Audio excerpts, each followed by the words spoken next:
En el mar filosofal del pensamiento, un preclaro con su idea navegó. Por enseñar a pensar hizo las velas. Fue Vaz Ferreira, barca luz que agua surcó. Bueno, Pablo, muchísimas gracias por participar en primera instancia. Queríamos agradecer tu aporte. Nosotros vamos a hablar sobre Carlos Vaz Ferreira, ¿verdad? Que para el trabajo de pedagogía. Y bueno, quería que nos contaras un poquito, Dai. Y la pregunta que comienza con todo: ¿quién fue Carlos Vaz Ferreira? Así un pantallazo, algo medio clásico, como para que la clase tenga una noción, algo breve pero puntual, así como para comenzar a saber quién era. Nosotros tenemos como una tríada de 3 autores que en el campo del pensamiento son fundacionales. Como tenemos los griegos Sócrates, Platón, Aristóteles, yo creo que acá la tríada nuestra en Uruguay es Vaz Ferreira, Ardao y Rodó. Por lo menos podemos sumar a Figari ahí eventualmente, pero en el campo del pensamiento es el filósofo más importante que hemos tenido, es como nuestro griego. No solo por la importancia del desarrollo de su filosofía, sino porque, entre otras cosas, además abordó varias ramas, lo cual era bastante tradicional en los filósofos antiguos. O sea, Aristóteles habló de botánica hasta todas las ramas de las disciplinas de la filosofía. Y Vaz Ferreira, en ese sentido, es nuestro griego, porque nosotros tenemos otros autores que han puntualizado en algunos espacios del pensamiento. Ferreira abarcó diversas ramas, o sea, es importante en el campo de la argumentación, en el campo de la filosofía política y en el campo de la que más estrictamente a ustedes, que es la educación. Que si bien ha sido quizás en algún punto dentro de su obra igual el menos abordado, a pesar de la importancia. Por ejemplo, su obra de referencia, para quien no lo conoce tanto y hacia afuera, puede ser Lógica Viva, que va más por el campo de la argumentación, el trabajo sobre qué son las falacias no formales y cómo pesan en la calidad de los debates en el campo argumentativo y qué suma o no para un desarrollo de una democracia con calidad en ese campo de los debates y los diálogos argumentativos. Y la Lógica Viva tuvo bastante, si se quiere, desarrollo. De hecho, en Argentina llegó a tener un intercambio con profesores importantes y ser reconocida. Y lo mismo pasa con algunos otros textos en el campo de la filosofía política, como sobre los problemas sociales, que se llama así, sobre los problemas sociales, un texto breve, sumamente interesante, que adelanta en algo lo que muchos años después desarrollaría John Rawls en el campo de la teoría de la justicia distributiva. Y aborda el problema del vínculo entre libertad e igualdad. Es sumamente interesante. Ahí en ese libro aparece, por cierto, el núcleo central, el eje central de su posicionamiento filosófico, que creo que nutre después el resto de las perspectivas en otras enfoques, por ejemplo en el campo educativo. Siempre recomiendo, por ejemplo, a los estudiantes que este libro sobre los problemas sociales. ¿Cómo se llamaba? Perdón, así lo anoto. Se llama así, sobre los problemas sociales. Lo presentamos al grupo después. Bien. Ese libro me parece que es interesante para entrar como en el corazón ideológico y filosófico de Vaz Ferreira, ¿no?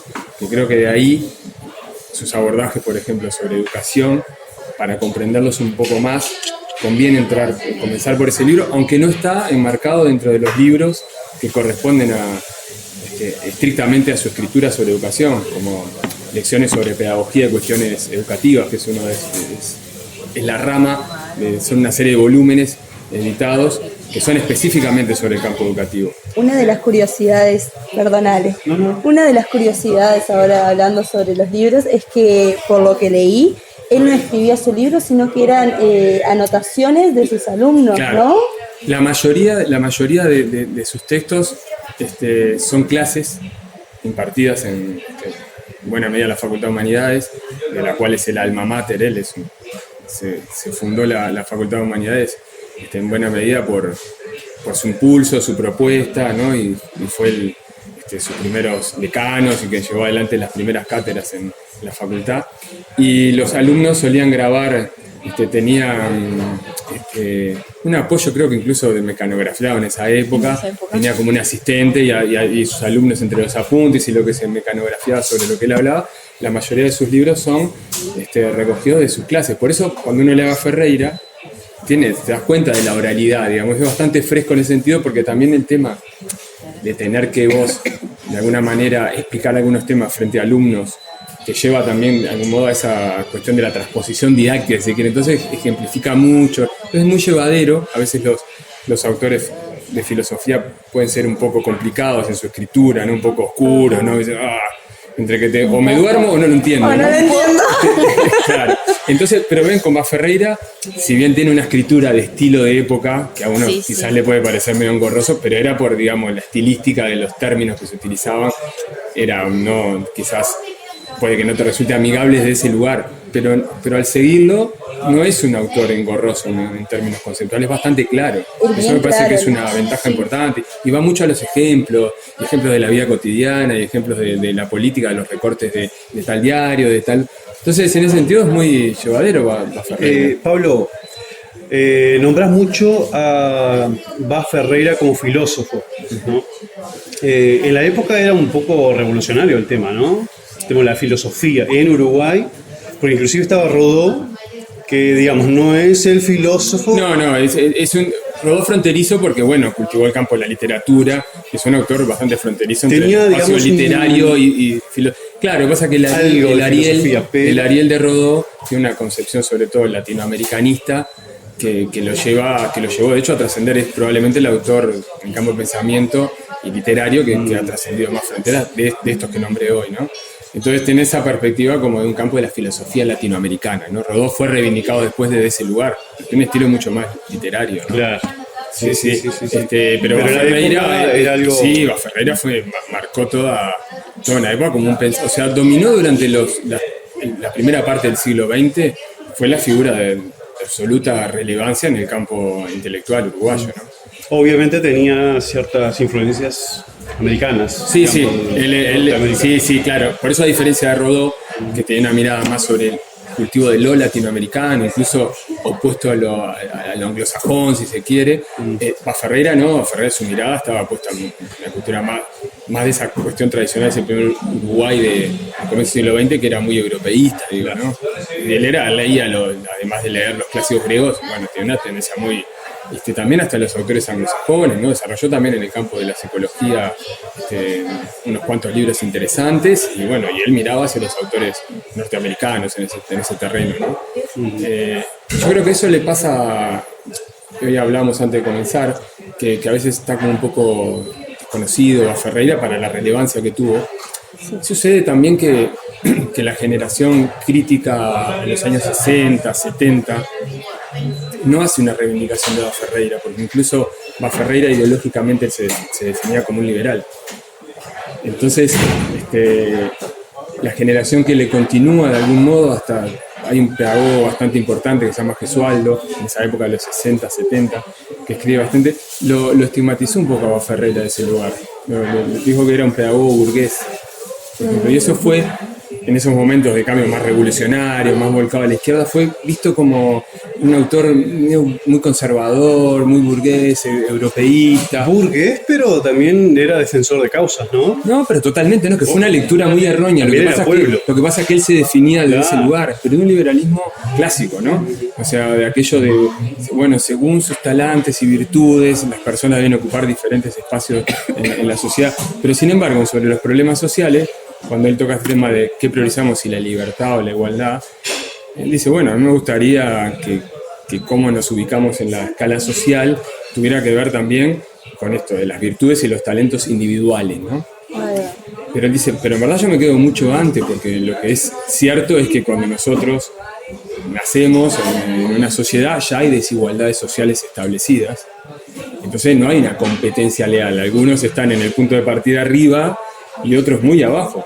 Entonces, yo para alcanzar mi ideal, primero diría que hay que igualar el punto de partida. En ese sentido, Baferreira no solo es un defensor de ciertas causas sociales, sino que es lo que hoy se podría definir como un libertario igualitarista, o sea, mucho más cercano a una concepción de izquierda actual, en el sentido de decir, bueno, hay que igualar ese punto de partida. Entonces, él ubica ahí temas, por ejemplo, la educación como clave. O sea, él no desarrolla el concepto de capital cultural, que por ejemplo se popularizó mucho en los 80 con Bourdieu, que es un sociólogo, pero él trabaja mucho, sin llamarlo capital cultural, dice, bueno, en verdad, la educación es clave para igualar a aquellos que están, ¿no?, que han nacido, digamos, con esa desventaja socioeconómica, cultural, juega un rol de igualación social y cultural fundamental la educación. Entonces, en ese Uruguay, que como ustedes sabrán por nuestros abuelos y todo, lo habitual era a veces terminar primaria. Sí. No hay un salto cualitativo en la matrícula hasta casi la mitad del siglo XX en Uruguay. Sí. Entonces, él es hablando de la necesidad imperiosa de universalizar la educación, o sea que en la apuesta por el campo educativo era fundamental en términos de justicia social, ¿no? El acceso a la vivienda. Sí, yo vi eso. ¿No? Hay un libro que se llama Sobre la propiedad de la tierra. Y él tiene una perspectiva de que en verdad debería haber tierra de propiedad capitalista, digamos, que alguien se la pueda vender, pero que debería haber una tierra en términos sociales y que todas las personas deberíamos tener derecho a, aunque sea una parcela mínima. Y llegó a plantear a nivel parlamentario una ley en ese sentido, sobre todo para aquellas mujeres que estaban al frente de familias y no había otro respaldo más de hombre, digamos, que eran jefas de familia con hijos, del otorgamiento de parcelas de tierra sin costo alguno, ¿no? Y con beneficios sociales. Lo mismo en el campo de la salud. O sea, mucho de lo que después conoceríamos acá hace pocos años como plan de emergencia, sí, ¿no? Lo planteó a Ferreira en 1920. O sea, en este libro que hablamos sobre los problemas sociales, por eso les decía empezar por ahí la lectura, van a ver que plantea, aparte es muy gráfico, como en un círculo de necesidades básicas que hay que cubrir en torno a esta igualación inicial que a él le parecía que era lo primero que una sociedad debería hacer para ser más justa. O sea que en esa perspectiva hubo una lectura también muy errónea de Ferreira y que le costó, a mi entender, un cierto ostracismo después en el campo académico, ¿no? Que mucha gente lo viera con esa caricatura que hizo Gesualdo de la obra de Ferreira, que se quedó con más su definición es liberal y no habló de la revolución ni del hombre nuevo. Y no, porque no era un tema tampoco en su momento ni estaba en boga en el contexto de época de Ferreira. Y se le pasó un poco factura por eso, quedó un poco de lado, ¿no? Yo creo que después, en estos últimos años, él ha sido un poco reivindicado. Sí. Cuando se cumplieron 50 años de su muerte, que fue en 2008, el Día del Patrimonio, se le dedicó a la figura de Ferreira. Entonces hubo una renovación en circuitos académicos, reedición de algunas obras de él, y hubo muchas instancias de conferencia. Se generó la Fundación Ferreira, que está a cargo de sus nietas. Esto no se toca, no se hace nada. Nada. Estamos entrando a la quinta de Ferreira, aquí en el barrio Atahualpa, claro, pegado al Prado. Vamos a iniciar la visita guiada que la Fundación Ferreira nos tiene. Me adelanté un poco mientras el grupo está todavía en la charla para mostrarles un poco lo que es no solamente esta casa, que es maravillosa como edificio, el equipamiento, el olor a la madera, lo que transmite y bueno, la historia que se respira aquí, sino también la importancia de estar en la casa a donde una personalidad como Ferreira hizo su vida junto a su familia. Realmente tienen que conocer. Y restauraron la casa en donde él vivía y empezaron a generar también ciclos de conferencias, ciclos de música. Ferreira cultivó mucho el campo también musical. ¿Verdad? Entonces se abrió un poco al público, de nuevo, la quinta y su obra. Pues ha sido un buen impulso. Y el hecho de que ustedes estén estudiándolo, o sea, que tengan una propuesta me parece fabuloso. Felicitación a la docente que lo propuso. Porque es muy importante. Realmente tenemos un autor que yo siempre lo digo, anticipó en el campo de la teoría de la argumentación, Lógica Viva, que es otro libro de cabecera, se anticipa en 50, 60 años, 60 años a lo que va a ser la eclosión de los 70 con el campo de la teoría de la argumentación. Autores como Perelman, por ejemplo, que en el campo de la filosofía fueron fundamentales, Ferreira los anticipa y sin llegar a tener esa trascendencia ni ser tan conocido. Si tomamos Lógica Viva, está el germen por ejemplo, el desarrollo de la teoría de la argumentación que hizo Perelman y que fue de un impacto fundamental en el campo argumentativo. Y en Ferreira lo encontramos en Lógica Viva. Sucede lo mismo, lo que yo le decía, respecto del concepto de capital cultural. Lo podemos encontrar la importancia sobre este asunto, que otros autores clave como Rawls, muy reconocido también en el ámbito académico, ya lo anticipa Ferreira sobre los problemas sociales. Y con lecciones de pedagogía y en el campo educativo también hay mucho cuestión que después nosotros hay autores clásicos en el campo de la pedagogía que podemos encontrar ahí ítems fundacionales en la Ferreira, ¿no? A mí me interesa mucho, además del campo estricto de la filosofía, las humanidades en su amplitud. Ferreira fue un defensor de la importancia de trabajar sobre el campo de la humanística, de lo valorativo, de la concepción del docente, ¿no? Como un intelectual. ¿No? Algo que también anticipa muchas teorías a posterior, de Giroux, de Bourdieu también en ese campo, y lo tenemos también en lecciones sobre pedagogía de Ferreira. Entonces, me parece que el acercamiento a Ferreira es importante también en ese sentido, porque además muchos de los ejemplos están vinculados a la realidad uruguaya, ¿no? Entonces también hay un vínculo inmediato que podemos hacer.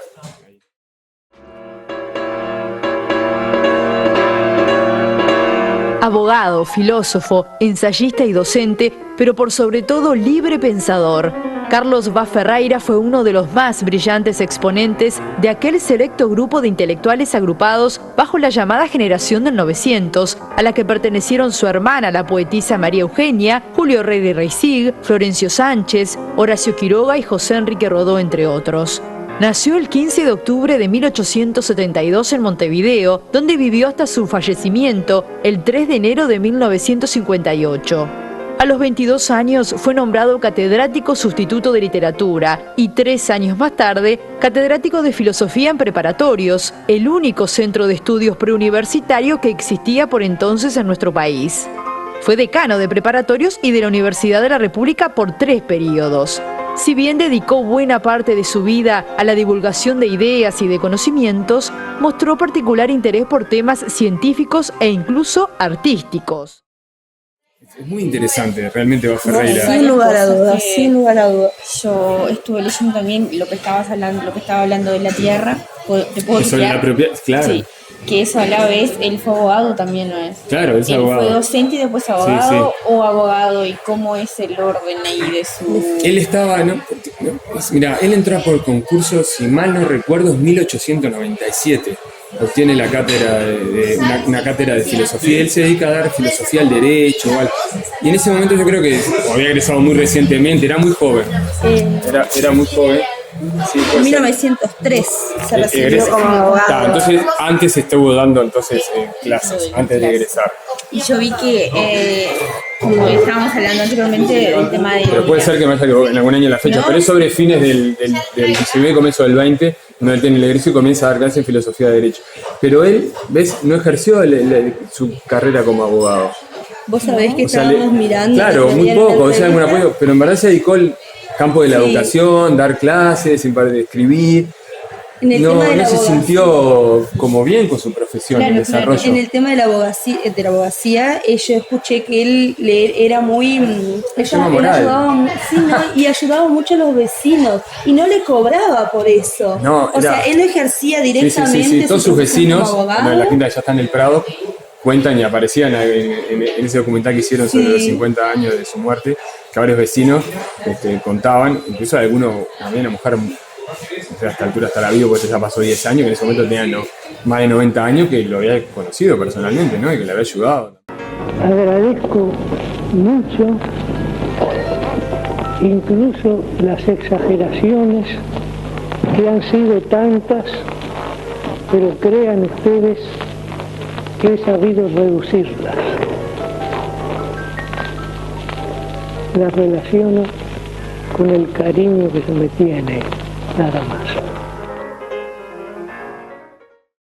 Era un hombre serio. Pero él dejó la abogacía por un tema moral, me refería a esto. A él le angustiaba mucho algunos casos que vivía y siempre tuvo como una cierta cuestión quisquillosa respecto de si tenía que defender algo, lo cuentan en algunos pasajes, ¿no? Que no estuviese de acuerdo. Claro, exacto. ¿Cómo va a defender algo que no? Claro, pero es parte de verdad de la profesión, pero él no lo olvida decir, como le generaba mucha como angustia y como un tema, una molestia existencial sobre su profesión. Él trataba sobre la injusticia. Es que no combina mucho, ¿no? La parte derechos y todo eso con la parte filosófica y lo de Claro, entonces se terminó decantando por el aula, a dar clases y ejercer porque además Vaz Ferreira tuvo algo importante que cubrió tuvo cargos directivos en primaria, en secundaria, en la universidad. Eso también, un detalle muy importante. Antes de abordar el tema de los cargos que él tuvo, entonces podríamos deducir que como abogado, él solo defendió los casos que a él le parecían correctos, ¿no? No sé si exactamente llegó a cumplir así. Sé que él llega a esbozar en algunas, me acuerdo, textos, entrevistas, que le generaba mucha crisis existencial y moral el tema de la posibilidad de defender algunos casos en los que él creía que quizás era culpable. Como buen filósofo. Y claro, y entonces le generaba muchos dilemas, claro. Y cuando él ayudaba a los vecinos, tal vez fuese porque él, a su parecer, sí realmente necesitaba una ayuda y estaba correcto. Exacto, y además vos lees la Moral para Intelectuales, que es otro libro clave que me olvidé de nombrarlo hoy. Él habla justamente de esto, el nombre lo mismo lo dice, ¿no? Que la raíz del desarrollo de cualquier profesión tiene que estar en un planteamiento ético, moral. O sea, siempre tiene que estar en función de esto es correcto, no es correcto, qué es lo justo, qué no es lo justo. O sea, que esa es la base de cualquier profesión. Creó una manera de pensar los problemas filosóficos, los de la educación, la ciencia, el arte o la política, completamente original y pionera en muchos sentidos. Colocó en el debate público temas que aún hoy son discutidos, como el feminismo o la propiedad de la tierra. Agustín Courtoisí, uno de sus más conocidos estudiosos, sostiene que Vaz Ferreira dejó el legado de pensar haciendo y hacer pensando. De hecho, Vaz Ferreira llegó a plantear, para los que están estudiando y rindiendo también examen, acabar con la institución de los exámenes. Porque él decía, ¿no?, que muchas veces las instituciones, cuando se basan mucho en las evaluaciones crediticias, estás corriendo atrás del escrito, estás corriendo atrás del examen, termina convirtiéndose eso en algo más importante. El estudiante está más preocupado de repente de salvar la materia que de aprender la materia, ¿no? Entonces fue una cuestión muy crediticia. Él decía que había que tener cuidado con eso. Entonces su cátedra libre, él daba temas que impartía que no tenían en verdad una evaluación a posterior. Era por realmente la pasión por el conocimiento. Él decía que había que cultivar y que había que tener cuidado con la hiperprofesionalización del desarrollo del campo académico, ¿no? Eso me parece que también es interesante. Que no estuviéramos corriendo atrás de lo crediticio. Yo creo que el tiempo, además, se recuerda que murió en 1958, le dio en algún punto la razón respecto a que ahora hay a veces una obsesión con terminar el grado, hacer el posgrado, la maestría y el posgrado y el otro, y acumular papelitos para no... Entonces, en verdad, hay que tener cuidado con eso, de que los alumnos, el alumnado, no termine corriendo atrás del papelito del crédito y que no esté tan preocupado por cultivarse como sujeto, ¿no? Por el campo del conocimiento desinteresado, ¿no? Él habló de esta perspectiva del conocimiento desinteresado, de la cultura por la cultura, ¿no? La construcción desde ese lugar.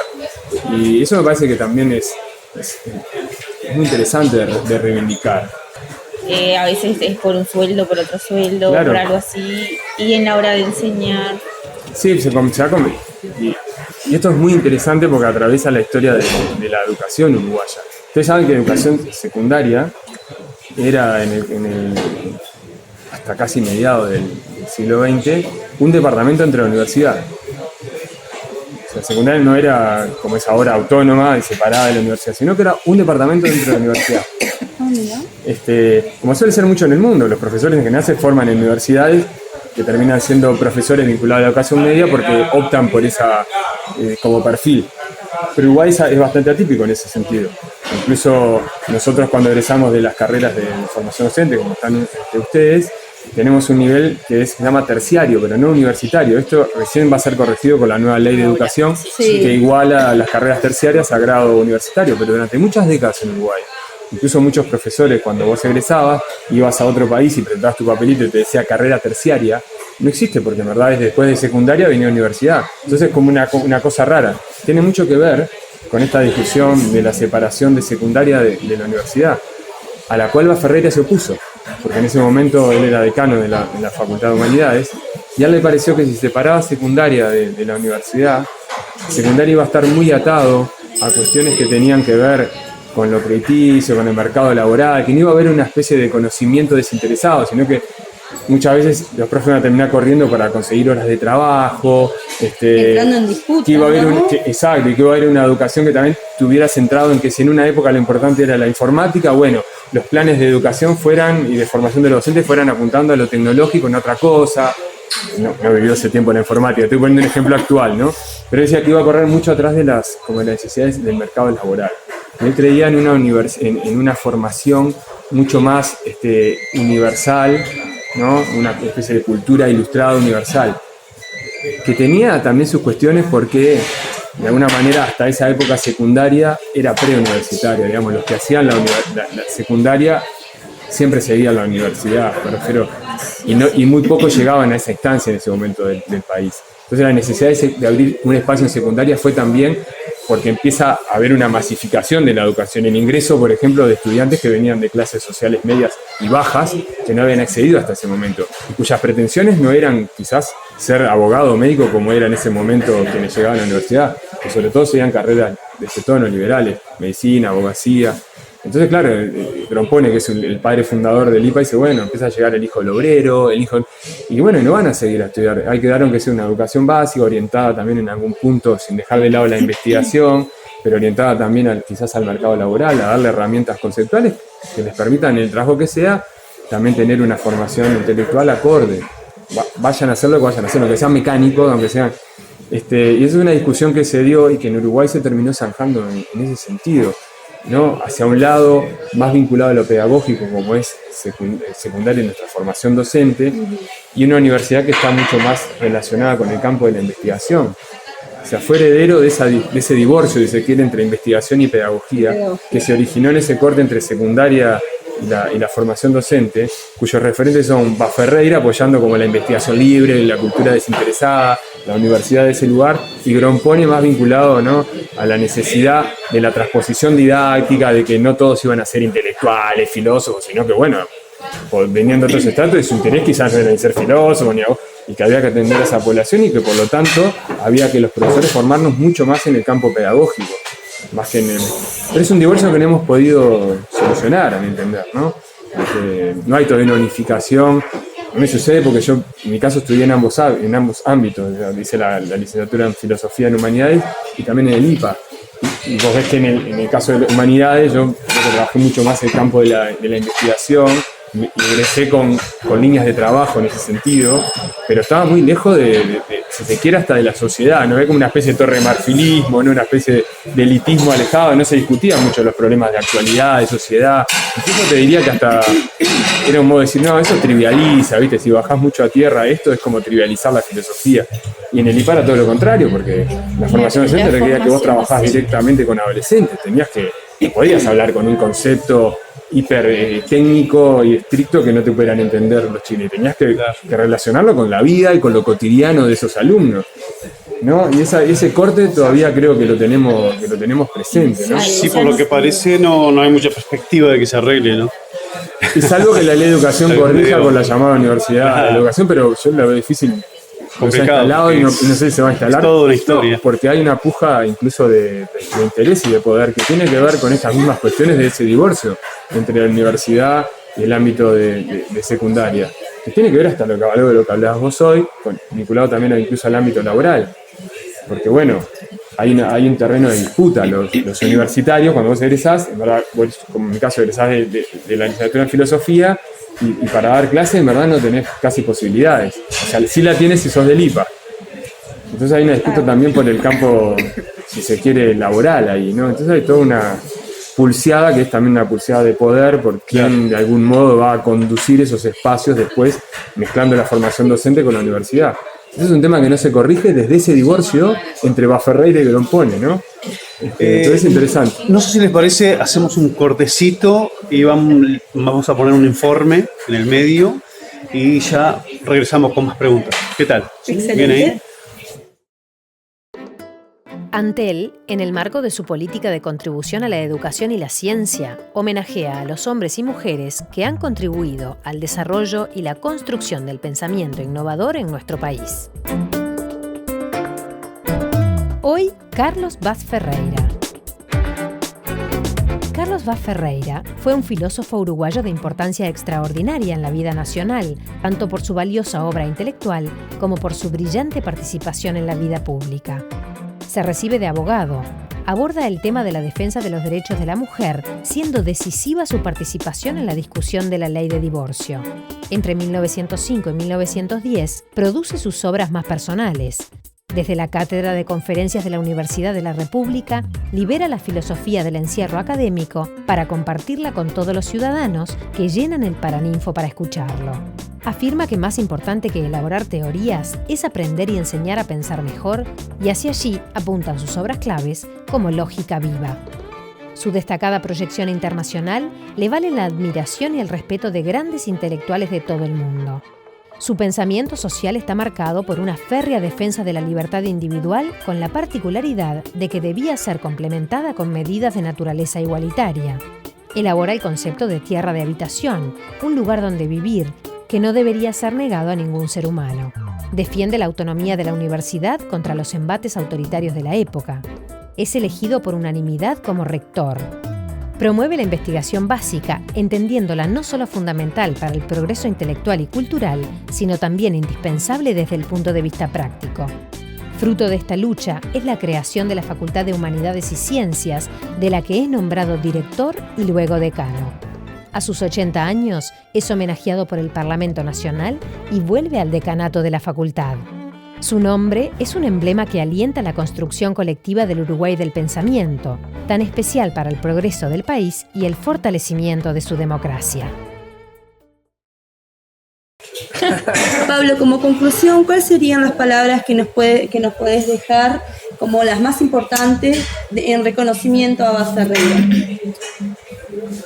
Y bueno, mira, su definición para mí que es un humanista ilustrado, ¿no? En ese sentido, y se inscribe en esto. Mirá, vos me preguntabas un poco también los filósofos de influencia. Te podemos ubicar en ese sentido en los llamados filósofos vitalistas, o sea, el vínculo de la filosofía con la vida, ¿no? Él retoma un poco esa tradición griega, estudia Bergson, que es un autor que él lo toma también como referente, estudia Nietzsche, curiosamente, que es un autor que ingresa muy tardíamente, si se quiere, en la Academia Uruguaya, en la sociedad uruguaya ilustrada, si se quiere, en general. Él lo aborda también tempranamente en un libro que se llama Tres filósofos de la vida, Bergson, Nietzsche, no me acuerdo cuál era el otro. Pero lo cierto es que lo podemos inscribir dentro de esa corriente, ¿no? Es de alguna manera un reivindicador de la filosofía, llamada filosofía de la vida, en esto de reivindicar el vínculo con lo cotidiano, con la sociedad, con la existencia, ¿no? Esta discusión de que la filosofía no debería ser estrictamente profesional, sino modificar condiciones de tu propia existencia y del otro, de la comunidad en la cual vos estás inserto. Eso es bien típico de cómo se concibió la filosofía en su génesis, ¿no? En la antigua Grecia. Y él reivindica, en ese sentido, como una vuelta, si se quiere, a esa perspectiva de la filosofía, ¿no? A mí de ese lugar me parece sumamente interesante porque, incluso de lo personal, trato de trabajar en mi abordaje filosófico con estos vínculos entre la filosofía y la cotidianidad, la filosofía y la vida. Entonces me parece que también de ese lugar de Vaz Ferreira es muy interesante. Y su perspectiva humanista, de su perspectiva de la cultura como clave en la construcción de una sociedad y clave en la construcción de la justicia social, me parece que es absolutamente, desde el punto de vista ético, fundamental, no solo la perspectiva en el campo educativo, o sea, en ese sentido podemos también tomar como referencia ética, si se quiere, la perspectiva de Vaz Ferreira como rectora de nuestra profesión. O sea que hay varios puntos en los cuales, a mi entender, vale la pena reivindicarlo y definirlo desde ahí como un autor de referencia, ¿no? Impecable, Pablo. Muchísimas gracias. No, muchas gracias muchas gracias a usted por haberse interesado en Vaz Ferreira y bueno, y eventualmente lo que yo pudiera aportar al respecto. Gracias. Excelente, muchísimas gracias. Gracias. En el mar filosofal del pensamiento, un preclaro con su idea navegó. Por enseñar a pensar hizo las velas. Fue Vaz Ferreira barca luz que agua surcó.